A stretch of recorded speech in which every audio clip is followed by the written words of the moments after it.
Hi, it's James. Welcome to episode 7 of the Inversiverse. Often in my episodes, I discuss sociopaths, psychopaths, narcissists, and master manipulators. So I'm going to present to you what I've learned about them through my own experiences and observations and how they relate to my work. I'll break down their behaviours and actions, how they influence others, how psychologists and psychiatrists recognise them, how forensic psychologists define them and the DSM manual definition and entries, how their brains function from a neurological and neuroscientific perspective, and compare them to what some call normal people. Sometimes we ask why society has become so dangerous and disruptive. Why can't people get along? I'm going to explore and present my opinion and how I believe these traits are being projected upon people. I'm going to present to you how the foods we eat could potentially and artificially induce these traits into anybody, not just those born as sociopaths, psychopaths and narcissists, which many posit. Are these people born in such a way, or are they nurtured into it? I'm going to introduce you to what's known as the study of epigenetics, and I'll delve deeper into this subject to conclude. I believe some individuals are highly susceptible to being turned to behave in such a way, and I'll make my case to how and why. So, what is a sociopath? A sociopath is a person with antisocial personality disorder, acronym ASPD, a mental health condition characterized by persistent patterns of disregard for others, manipulative behavior, impulsivity, and lack of empathy or remorse. While the term sociopath is not a clinical diagnosis, it is commonly used to describe people with severe ASPD traits. Key traits of a sociopath include lack of empathy, difficulty understanding or caring about others' feelings. Manipulative behavior uses charm or deceit to control people. Impulsivity acts without thinking about consequences. Irresponsibility disregards obligations, e.g. work, financial or social. Aggression may be prone to outbursts or violent behavior. Superficial charm can be charismatic but lacks genuine emotional depth. Lack of remorse does not feel guilt even after harming others. Deception frequently lies or exaggerates to get what they want. Pathological lying. And criminal tendencies often violates laws or engages in unethical behavior such as crime. So how does a sociopath differ in comparison to a psychopath? While sociopaths and psychopaths both have diagnosis of ASPD, there are some key differences. These are noted as sociopaths tend to be more impulsive, more erratic, and prone to emotional outbursts. Psychopaths are usually more calculated, manipulative, and emotionally detached. Sociopaths struggle with maintaining relationships and jobs, while psychopaths can blend into society more easily. Causes of sociopathy. Sociopathy can result from a combination of genetic, environmental, and neurological factors. These are factors that were highlighted in the first few episodes of the Inversiverse. So let's look at genetics, family history of ASPD or other mental disorders, childhood trauma, abuse, neglect, or unstable home environments, and brain abnormalities, differences in the prefrontal cortex, which is an area of the brain responsible for decision-making and impulse control. You might ask, can a sociopath change? Because sociopathy is deeply ingrained, it is very difficult to treat, but not impossible. Therapy, cognitive behavioral therapy, CBT, and sometimes medication can help manage symptoms. However, many sociopaths in society do not seek treatment unless legally required. Through research in neurology, and especially neuroscientific study, we know a lot more about the anatomical structure of the brain. What discoveries have been made through neuroscience and neuropsychology concerning sociopaths, their biologies, and the brain? What do they know about the neural pathways? Neuroscience has provided significant insights into sociopathy, particularly in terms of brain structure, function, and neural pathways. Research using fMRI, functional magnetic resonance imaging, and PET, positron emission tomography, scans has revealed key difference in the brains of individuals with sociopathic tendencies. Neuroscience of sociopathy. The brain structures involved include, number 1, prefrontal cortex, PFC, impulse control and decision-making. Function regulates emotions, decision-making, impulse control, and social behavior. Findings in sociopaths, reduced activity and grey matter volume in the ventromedial prefrontal cortex, VMPFC, and orbitofrontal cortex, OFC. Impaired ability to regulate aggression, make ethical choices, and predict consequences. Less activation in the dorsal prefrontal cortex, DLPFC, which affects cognitive control and moral reasoning. Sometimes these individuals cannot be reasoned with in any form, and it's because of these areas of the brain. We continue with number 2, amygdala, fear and emotion processing. Function of the amygdala is processes emotions, especially fear, empathy, and guilt. Finding in sociopaths are that they have a smaller amygdala volume, up to 18% reduction compared to non-sociopaths. Weaker connections between the amygdala and prefrontal cortex, which makes it harder for sociopaths to experience fear and guilt. And finally, lower amygdala reactivity, meaning sociopaths are less sensitive to emotional and social cues, making them more likely to engage in manipulative or harmful behavior without any remorse. These types of individuals struggle to resolve conflict. They struggle to perceive their errors and they often act impulsive, e.g., they'll say something spiteful, and because they're unable to empathise with another, they'll perceive this as acceptable behaviour. It's not always a choice. It's predefined by brain function in many respects, which leads us on to number 3, anterior cingulate cortex, ACC, which manages conflict resolution and inhibition. Function: monitors decision-making, error detection, and impulse control. Findings in sociopaths. Dysfunction in the anterior cingulate cortex, ACC, contributes to poor impulse control and difficulty learning from mistakes. Weak connectivity between the ACC and the limbic system reduces emotional processing and self-regulation. This leads us to number 4. The insular cortex regulates empathy and emotion. For individuals that feel nothing for other people, it's easy for them to inflict pain on others. In combination with a lack of self-awareness, they are unable to rationalize their cause and effect. Function of the insular cortex: processes emotions such as guilt, empathy, and fairness. Findings in sociopaths are: reduced activation leads to a lowered capacity for empathy, making it easier to exploit others. This happens because of internal brain autonomy being disconnected, limited, or obstructed. Prefrontal cortex and the limbic disconnection is a subfield of the disconnection theory pictured on the left. Neural pathways and functional connectivity in sociopathy. Prefrontal cortex limbic disconnection. The connection between the prefrontal cortex and the amygdala is weaker, as found in sociopaths. This disrupted feedback loop results in emotional detachment, lack of remorse, and poor impulse control. Normally, the prefrontal cortex regulates emotions from the amygdala, but in sociopaths, this regulation is impaired. Number 2. Dopamine reward system and risk-seeking behaviour. Sociopaths exhibit dysregulated dopamine activity, particularly in the ventral striatum, nucleus accumbens. They have an overactive reward system, meaning they seek stimulation, for example, risk-taking, deception, aggression, without considering the consequences. This is why sociopaths may engage in reckless behaviour, criminal activity, or manipulation for personal gain. Number 3. Oxytocin and vasopressin. Reduced social bonding. Oxytocin and vasopressin are neurotransmitters associated with social bonding, trust, and empathy. Sociopaths have lower oxytocin levels, making them less likely to feel emotional attachment to others. This contributes to callousness, deceit, and lack of guilt. There have been some significant findings, don't you think? So let's look at the key takeaways. Sociopathy is neurologically linked to impairments in the prefrontal cortex, amygdala, anterior cingulate cortex, and insula. Sociopaths have weak connections between emotional and decision-making areas of the brain, leading to poor impulse control, lack of empathy, and aggressive behaviour. Their overactive dopamine system makes them seek rewards and stimulation with little regard for consequences. Neuroscientific research suggests sociopathy is a combination of genetic predisposition, neural abnormalities, and environmental influences. Here's some examples of what we term cheap dopamine versus real dopamine. We have TV, computers, alcohol, junk food, drugs, social media, gambling.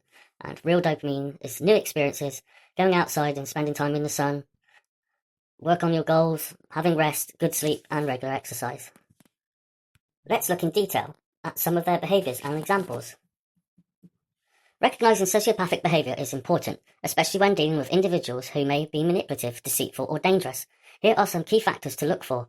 1. Lack of empathy and emotional coldness, unable to understand or care about others' feelings, indifferent to suffering, pain, or emotional distress in others, can mimic emotion but doesn't genuinely experience them. Pathological lying and manipulation, lies frequently and effortlessly, even when unnecessary, uses charm, deception, or guilt-tripping to control people, can be highly persuasive, twisting facts to suit their needs. Being on the end of some of these behaviours can take a lot to recover from. When you realise these individuals only see you as an object, to be used, to be toyed with, it can lead to post-traumatic stress, and then they play the victim. Number 3, superficial charm and charisma. Initially appears friendly, confident, and engaging. Knows how to say the right things to gain trust. Can appear warm and likeable, but lacks true emotional depth. Number 4, lack of remorse or guilt. Never takes responsibility for the harm caused. Blames others or makes excuses for their actions. Does not feel guilty, even when caught lying or hurting others. Number 5, impulsivity and reckless behaviour. Acts without thinking about consequences. Prone to risky behaviour such as gambling, substance abuse, dangerous activities. Highly sexual. May have a criminal record or history of rule breaking. Number 6, aggressive or violent tendencies. Easily angered, especially when challenged or exposed. May verbally or physically attack others. Lack of fear or concern for punishment. Exploitative and parasitic lifestyles. Uses others for money, resources, or status. Avoids responsibility, e.g. doesn't pay debts, abandons commitments. May jump between jobs, relationships, or social circles when exposed. Number 8, grandiosity and sense of superiority. Believes they are smarter, better, or more deserving than others. Looks down on others and views them as tools. Feels entitled to special treatment. Number 9, lack of long-term goals and irresponsibility. Difficulty maintaining jobs, relationships, or responsibilities. Acts on short-term desires, ignoring long-term consequences. often fails to plan or stick to commitments. Number 10, lack of deep, meaningful relationships, cannot form genuine bonds. Relationships are often shallow, may have a history of broken friendships, marriages, or betrayals.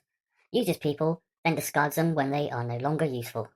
Let's look at how to spot a sociopath in different settings. I found not only are their stories inconsistent, they'll often monologue for long periods to give the appearance that they are open and honest, yet they'll omit significant details or perspectives of others because ultimately they are only aware of themselves. How to spot a psychopath in a relationship. Initially they'll love bomb you, then it becomes controlling, deceitful, or abusive. Cheating, lying, and manipulating of emotions. The individual lacks emotional depth, but fakes affection to maintain control. At work, these individuals may take credit for others' work and manipulates colleagues, lies, sabotages others, or blames mistakes on co-workers. They may have a history of conflict or sudden job changes. In social settings, they may appear as charming and charismatic, but their stories don't add up. It seems too good to be true, but it lacks real emotional connections. Frequent conflicts or betrayals in friendships. Final thought. Sociopaths can be hard to recognise at first because they are often charming and manipulative. The key is to watch for consistent patterns of deception, lack of empathy, impulsivity, and a disregard for others. Here's an example scenario. The story of the charmer. Jake was always the life of the party, charming, confident, and seemingly friendly. People gravitated towards him, impressed by his quick wit and smooth talk. But beneath his charismatic exterior, Jake lacked empathy and views others as tools for his gain. One day he met Sarah, a kind and trusting woman who owned a small boutique. Pretending to be deeply interested in her work, he showered her with compliments, mirroring her dreams and values to gain her trust. Within weeks, he convinced her to invest in a business deal he claimed would double her money. The moment Sarah transferred the funds, Jake vanished. He ignored her calls, blocked her on social media, and moved on to his next target. When confronted later, he laughed it off, blaming her for being too gullible and showing no remorse. To him, people were only valuable as long as they served his interests. The charmer is an example story, but it is one many are familiar with. Although this was an example, from my own experiences, I've experienced similar, but not for just money. I was used to help prop someone's failing life up because they were emotionally unstable, and all the time I was cooperative with them, they manipulated their mask. They did use their money to entice me, but money is not a motivational factor for me to be with someone. I am independent and like to earn my own. However, over time, I noticed they never showed the same mutual respect when I highlighted they had become too demanding. They intentionally made me feel unappreciated, that I was doing something wrong for maintaining boundaries I would not allow them to cross, and that I thought that they were taking me for granted. They became clingy of always needing me there. They would become emotionally manipulative. They would say things to elicit feelings of guilt for wanting to remain independent of them, that there would be no relationship between us. Being with a codependent individual places an energetic burden on one of the individuals to always be strong, to take responsibility, to always be the one who leads and carries the relationship, and this leads to toxicity through resentment. It's not healthy. Relationships need to be balanced. Even though I could justify and reason with them, that I had put in many, many hours into their presence, I was cooperative. I did want to be there when I felt secure to be there, and I was empathetic, understanding, and always reasonable until I wasn't, because I couldn't keep pouring into an empty cup. They could not accept that reasoning and continued to pursue and harass me in person, to buckle to their will. I would not. I remained strong, as I would not be forced to live in a manner that I did not want to. For the said individual, it was never enough, and it would become a big issue to separate myself from said individual. I noticed they would switch up. They would begin to gaslight me and say that I never highlighted my feelings, that I twisted the situation and caused confusion, which was simply not the case. I had and still have numerous text messages in the exchange between the two of us that have explicitly stated word for word what I wanted and didn't want. They would then continue to press and highlight in things to spot about a sociopath. They were unable to recognise my reasoning. They were not able to empathise with the pain of always having to explain myself, because it was them that were lacking the feelings in the end. I just had to walk away, peacefully, no longer engaging in discussion, which would often lead to arguments, because this individual would not relent in their ego and let go of the situation, until the point of there being irreconcilable differences. I lost all trust and passion for them. I believe that individual was sociopathic and narcissistic in nature, and as an empath, all they do is take from such individuals. There was never any ability to reason with them. They were so entitled and desperate for supply that they would say and do anything, and the switch-up would highlight their true feelings. Whenever I said no, set boundaries, they would always retaliate with spite or do something nasty to project me in a bad light, all because I would not allow them to manipulate my emotions and ultimately control my will. They do not like it when they can't control you, so you must be aware who you let into your life. There are some very good mask-wearing frauds out there, and if they sense a weakness within you, they will do their utmost to exploit you. Mentally strong resilience is essential around such individuals, or you'll end up being controlled by them, consciously and unconsciously. So let's look at some of those key sociopathic traits in the story of the charmer. Superficial charm. Jake is charismatic and likeable only on the surface. Manipulativeness. He deceives Sarah by mirroring her emotions, which establishes trust. Lack of empathy. He has no remorse for hurting her. Deception. He constructs an elaborate lie to exploit her. Impulsivity. He moves from one victim to another without any form of concern. So how do they investigate sociopathic, psychopathic, and narcissistic traits? Here is what the framework states. The Diagnostics and Statistics Manual of Mental Disorder, DSM-5, published by the American Psychiatric Association, APA, classifies sociopathy under antisocial personality disorder, ASPD. The DSM does not use the term sociopath or psychopath, but describes a condition that aligns with sociopathic traits. DSM-5 criteria for antisocial personality disorder, ASPD. According to the DSM-5, antisocial personality disorder is characterized by a pervasive pattern of disregard for and violation of the rights of others, occurring since age 15 as indicated by 3 or more of the following. Number 1. Repeated law breaking. Fails to conform to social norms regarding lawful behaviours. Frequently engages in acts that would be grounds for arrest, for example, stealing, assault, fraud. Number 2. Deceitfulness. Repeatedly lying, use of aliases, or conning others for personal gain or pleasure. Engages in manipulative or dishonest behaviour. Number 3. Impulsivity or failure to plan ahead. Acts without thinking of consequences. Poor decision-making and inability to maintain stable jobs or relationships. Number 4. Irritability and aggressiveness. Frequent involvement in physical fights or assaults. Prone to hostile, violent or aggressive outbursts.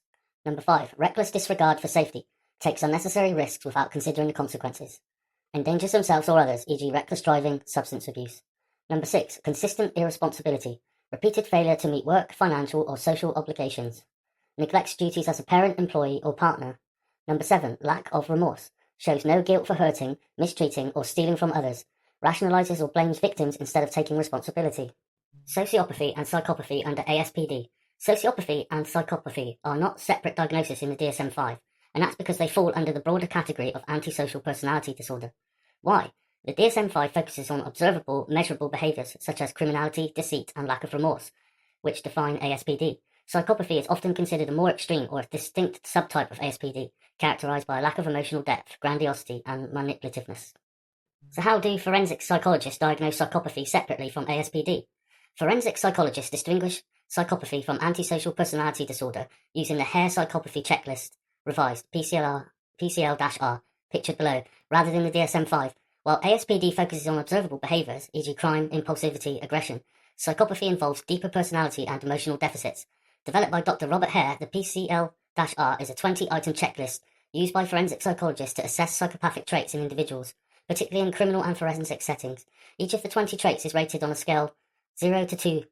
0 trait not present, 1 trait somewhat present, and 2 trait strongly present, with a maximum score of 40. Psychopathy is usually diagnosed at a score of 30+, but varies by country, some set thresholds at 25. Let's now look at some neuroscientific differences between sociopaths, psychopaths, and narcissists, with the key feature of the key brain regions affected in sociopaths, psychopaths, and narcissists. Key brain regions affected: dysfunction in the ventromedial prefrontal cortex, VMPFC, and amygdala, weaker connections between frontal lobes and limbic systems for sociopaths. For psychopaths, significant impairments in the amygdala, orbital frontal cortex, OFC, anterior cingulate cortex, ACC, and the ventromedial prefrontal cortex, VPMC. For narcissists, key regions of the brain affected include dysfunction in the media prefrontal cortex, MPFC, and the anterior insula, which is linked to self-importance and social emotions. With respect to neural pathway dysfunction, for sociopaths, prefrontal limbic disconnection equals weak emotional regulation, which leads to their impulsivity and aggression.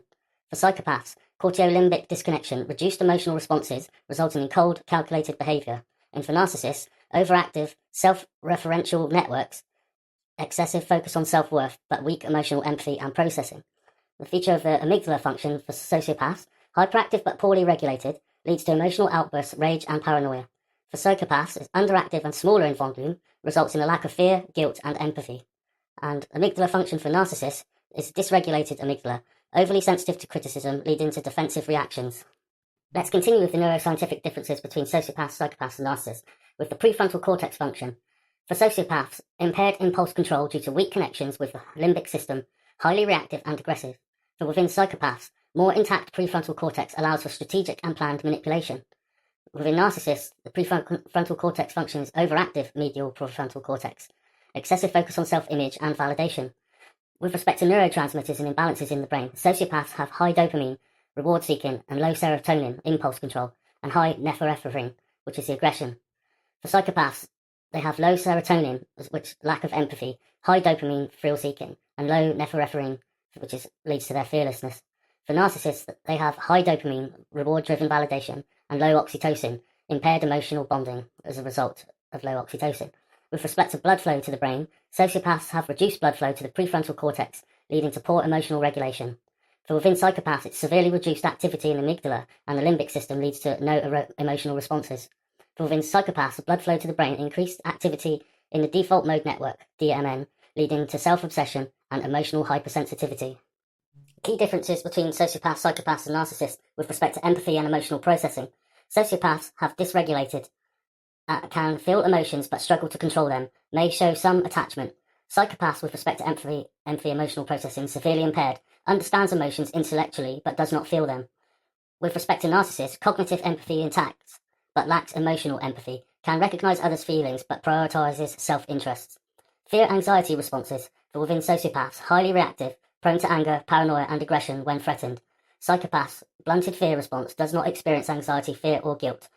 Narcissists are hyper-reactive to criticism through fragile egos, leads to anger, shame or withdrawal. Aggression type. Within sociopaths, reactive aggression, impulsive, hot-headed, violent when provoked. Psychopaths are instrumental aggression, which is cold, calculated and premeditated. For within narcissists, passive aggression uses manipulation, gaslighting and emotional exploitation. Within social relationships, sociopaths can form unstable and toxic relationships, but may feel some attachment. Psychopaths and social relationships are shallow, superficial relationships. People are tools for personal gain.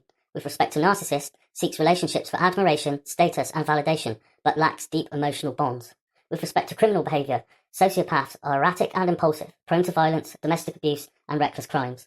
Psychopaths are more strategic and controlled, more likely to commit fraud, financial crime or planned murder. With respect to narcissists, less likely to commit violent crimes, but more prone to exploitation, deception and power abuse in work or personal relationships. So let's look at the etymology of sociopaths, psychopaths, and conclude this section with narcissists. Sociopath, etymology, from Latin, socius equals companion, stroke associate. From Greek, pathos equals suffering, disease, disorder. Meaning, sociopath literally means one who has a disorder affecting their ability to associate with others. The term was first used in the early 20th century, circa 1930s, by American psychiatrist George Partridge, who suggested it as a replacement for psychopath to emphasize the social aspects of the disorder rather than just mental pathology. Differences between narcissists and sociopaths, motivations for behaviors, level of empathy, need for admiration, need for reputation and image of success, following social norms and laws, methods of manipulation, interactions with others. Psychopath, the etymology, from Greek, psyche equals soul and mind. From Greek, pathos, suffering, disease, disorder, meaning psychopath originally meant one with a diseased mind or mental disorder. The term was first recorded in the 19th century by German psychiatrist J.L.A. Koch, who used psychopathic inferiority to describe individuals with severe moral deficits. Over time, psychopathy came to specifically describe manipulative, unemotional, and antisocial individuals with neurological differences. And the etymology and meaning of narcissist. From the Greek mythology, Narcissus, a beautiful youth who fell in love with his own reflection. From Greek, ismos, a state or condition which forms narcissism. Meaning, Narcissus comes from Greek mythology where Narcissus, a handsome young man, fell in love with his reflection in a pool of water and wasted away from obsession. The term was first used in psychology in the 19th century, popularized by Sigmund Freud in 1914 to describe self-obsession and excessive self-love. Narcissistic personality disorder, NPD, became a formal psychiatric term in DSM decades later. Now let's look at some core narcissistic behaviours. Behaviour: grandiosity, description, inflated sense of self-importance and superiority, believes they are special, unique or more important than others. An example in the daily life, a manager constantly brags about their achievements and dismisses their team's contributions, claiming, "Without me, this company would collapse." Lack of empathy, difficulty recognising or caring about others' feelings, can understand emotions intellectually but does not feel them emotionally. An example in daily life, a friend ignores their partner's distress after a bad day, instead of talking about how their day was much harder. Manipulativeness, uses deceit, guilt or emotional exploitation to control others, may gaslight, distort reality to make others doubt themselves. A person who lies to a colleague about a mutual friend's opinions to turn them against each other and gain influence is an example in daily life. They have a sense of entitlement, expect special treatment, believing rules apply to others but not to them. Example in daily life, a celebrity demands VIP treatment everywhere and throws a tantrum when not prioritised. They have fragile self-esteem, Despite projecting confidence, narcissists are highly sensitive to criticism and react with rage, defensiveness, or withdrawal. An example in daily life, a person receives mild feedback on their work and responds by attacking the critic's intelligence or quitting the project. Exploitation of others uses people for personal gain without considering their well-being, views relationships as transactional. For example, in daily life, a business owner befriends an investor solely to gain funding and discards them after securing the money. They are often attention-seeking, craves admiration and validation, will exaggerate achievements or play the victim to get attention. An example of daily life, a person constantly posts exaggerated success stories on social media to receive likes and comments. Superficial charm can be charismatic and likable, but this charm is often manipulative rather than genuine. An example in daily life, a person flatters a new acquaintance excessively to gain their trust and later ask for favours. They are envious and their competitiveness. They feel threatened by others' success, may undermine or sabotage competitors. An example in daily life, a co-worker spreads false rumours about a colleague who got promoted before them. Black and white thinking views people as either amazing or useless, can rapidly switch from idolising someone to devaluing them. An example in daily life, a narcissist idolises their romantic partners at first, but after a minor disagreement, suddenly treats them with contempt. Narcissism can be categorised into two separate entities: overt, grandiose narcissism and covert, vulnerable narcissism. Let's look at some properties of each. Overt narcissists are dominant, arrogant and openly self-important. They're loud, confident and attention-seeking, more likely to exploit others aggressively, feels entitled to success and admiration. For an example, a CEO constantly talks about their genius and belittles employees who challenge them. Covert narcissism properties: inwardly insecure, but still entitled and self-absorbed. Sensitive to criticism and prone to self-pity. Uses passive aggressiveness instead of direct arrogance. Plays the victim to gain sympathy and attention. For an example, a person constantly complains about how nobody appreciates them and guilt trips friends into prioritising them. Narcissistic behaviours in different contexts. In romantic relationships, they are love bombing at first, then devaluation and manipulation occurs. Often cheating, controlling or demanding constant admiration. Gaslighting and shifting blame during arguments often occurs. In the workplace, takes credit for others' work. Sabotages colleagues to stay on top. Can be highly charismatic leaders but lack genuine teamwork skills. In friendships, only reaches out when they need something. Constantly talks about themselves. Can be clearly seen to be jealous or competitive when friends succeed. Now let's look at the prevalence of sociopathy, psychopathy and narcissism in society. I believe these numbers aren't a true reflection of how many people there are as a percentage of the population.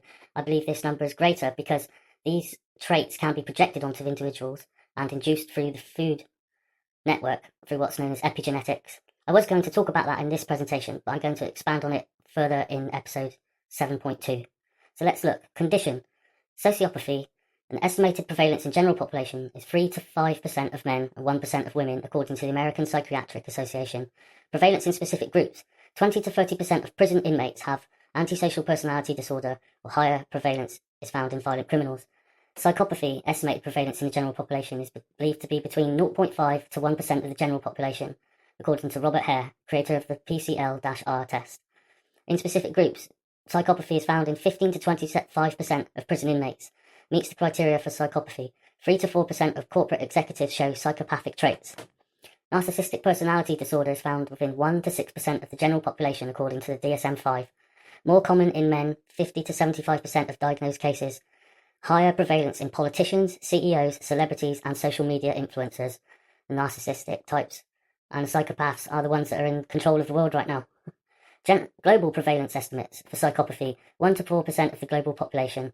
Key regional variations: higher rates in Western nations due to individualistic cultures, lower rates in collectivist societies where social bonds are emphasized.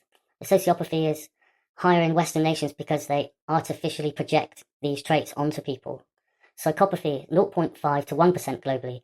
Most studies are based on Western populations. Some research suggests slightly lower rates in Asian cultures. And narcissistic personality disorder, 1 to 6% globally. Higher rates in Western nations, such as, an example, the US, UK, Australia, where individualism and self-promotion are encouraged. Lower in collectivist cultures such as Japan, Korea, or China. So this prevalence of these traits is rising in Western societies. That's because it's being artificially projected. So let's expand on cultural factors affecting diagnosis. Number 1, collectivist, the individualist cultures. Collectivist societies such as Japan and China may socially suppress narcissistic and psychopathic traits, leading to lower diagnosis rates. Individualist cultures such as US, UK encourage self-promotion and competition, which may foster higher narcissistic traits. Number 2, Underreporting in non-Western countries. Many countries do not prioritize personality disorder diagnoses, meaning cases may go undetected. Stigma around mental health in some regions, e.g. the Middle East, parts of Africa, reduces clinical reporting. Number 3. Legal and criminal differences. Countries with strict social and legal control, such as Singapore, Scandinavian nations, tend to have fewer diagnosed sociopaths due to stronger deterrence. Nations with high crime rates and unstable political conditions may have a higher sociopathy rates due to environmental stressors, for example, war and poverty being the stresses. Let's conclude this episode. Thanks for joining me once more. Episode 7.2, coming soon. Conclusion: the intersection of psychology, neuroscience, and society. Throughout this exploration, in episode 7 of the Inversiverse, we've uncovered the complex and often unsettling nature of sociopaths, psychopaths, narcissists, and master manipulators, examining not only how they behave, but how they are identified, studied, and understood within psychology, psychiatry, and forensic science. From clinical definitions in the DSM to neuroscientific insights on brain function, we have seen that these individuals often differ in fundamental ways from what many consider normal people. The structure and activity of their prefrontal cortex, amygdala, and limbic system can set them apart, affecting their ability to feel empathy, regulate emotion, or form genuine attachments and bonds. But the key question remains, are these individuals born this way, or does their environment shape them? This leads us to compelling field of epigenetics, which we'll explore further in episode 7.2, which suggests that external factors, including social conditioning, trauma, and even diet, can influence gene expression, potentially altering behaviour in ways we are only beginning to understand. In a world that seems increasingly chaotic and divisive, we must ask, are these traits being artificially induced? Could toxins, processed foods, and environmental stresses play a hidden role in shaping personalities, pushing individuals towards sociopathic, psychopathic, or narcissistic tendencies? If so, how do we protect ourselves and society from such influences? These are the questions I aim to explore further, presenting my own experiences, observations, and theories. By dissecting the mechanisms that drive manipulation, control, and power in individuals and society, I hope to shed light on the unseen forces shaping human behaviour and ultimately to empower others with knowledge.